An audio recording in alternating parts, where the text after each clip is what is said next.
It was an ordinary Saturday morning in the sleepy town of Greenridge, where the lawns were neatly trimmed, the streets were lined with identical houses, and everything seemed just a little too perfect. This was the kind of neighborhood where even the mailbox had to be the right shade of blue. Nothing too bright, nothing too dull. But today, something extraordinary was happening. Janet Matthews, a young single mom who had recently moved into the neighborhood, was about to learn just how much perfect mattered in Greenridge. Janet had always loved the color beige. It was neutral, calming, and, well, safe. It went with everything. So when she bought her new house, the first thing she did was paint the living room walls the perfect shade of beige. Not too dark, not too light, just the right balance. She even threw in some cream-colored curtains to match. A beige paradise. She was proud of the transformation. The living room was cozy, serene, and warm, a place where she could relax after a long day at work. But little did she know, the color of her walls was about to spark an absurd feud with the neighborhood's most feared entity, the Homeowners Association, HOA. It wasn't long after she finished painting that she received a letter in the mail.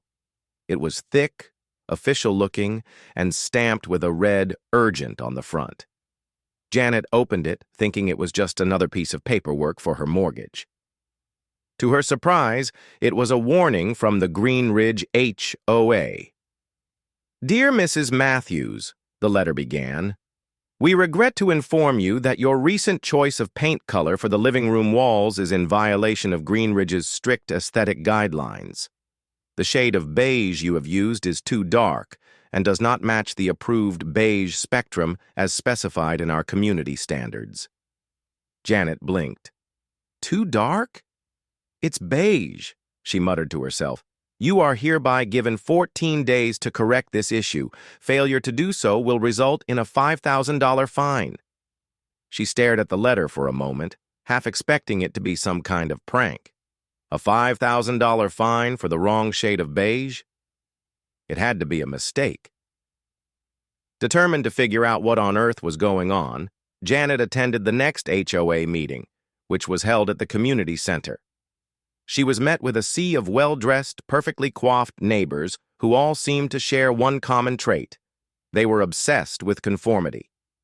The meeting began with the usual boring agenda, but Janet's heart raced as the moment of truth arrived. "Next up, Mrs. Matthews," the HOA president, Barbara, called out. She was a tall, stern woman whose hair was styled so perfectly it looked like it could withstand a tornado. Janet stood up and addressed the room, holding the infamous letter in her hand. "I just don't understand. It's beige. How is that a problem?" Barbara adjusted her glasses and cleared her throat.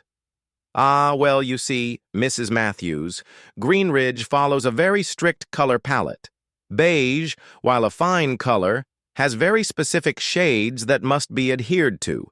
You've chosen a shade that falls outside our approved range." A murmur went through the crowd. Janet was stunned. "So, you have a beige spectrum?" she asked incredulously. Barbara nodded. "Exactly. There's the golden beige, the fawn beige, and the buttercream beige, but you've used a shade too close to cinnamon beige, which is not permissible. It clashes with the approved color scheme of the neighborhood. We can't have that." Janet was speechless. Determined to fight back, Janet started a campaign to bring attention to the ridiculousness of the situation. She created posters that read, "The Beige Battle, Stand Up for Freedom of Color," and passed them out at the local coffee shop. Soon her friends, co-workers, and even strangers were rallying behind her cause. Janet's campaign gained momentum. She even took to social media, posting pictures of her living room and the now infamous beige walls with the hashtag #BeigeRights. The post went viral, and soon enough, the whole town was talking about the HOA's absurd demands.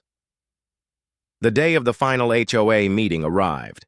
Janet walked in with a renewed sense of confidence. She wasn't just fighting for her living room walls anymore. She was fighting for the right of every homeowner to choose their own color. "Good evening, everyone," Barbara began, her voice cold. "I trust everyone is familiar with the issue at hand. Mrs. Matthews has refused to comply with the color regulations and now faces a fine." Janet stood up, her eyes blazing with determination. "You know what? I'm not going to repaint my walls. If you're going to fine me, then fine me. But this is ridiculous. People are rallying behind me. I'm not just fighting for my living room. I'm fighting for every person who's ever been told their shade of beige was wrong." The room fell silent.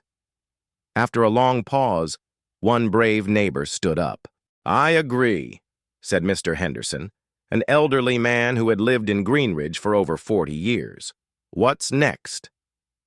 Are we going to get fined for choosing the wrong shade of white for our curtains?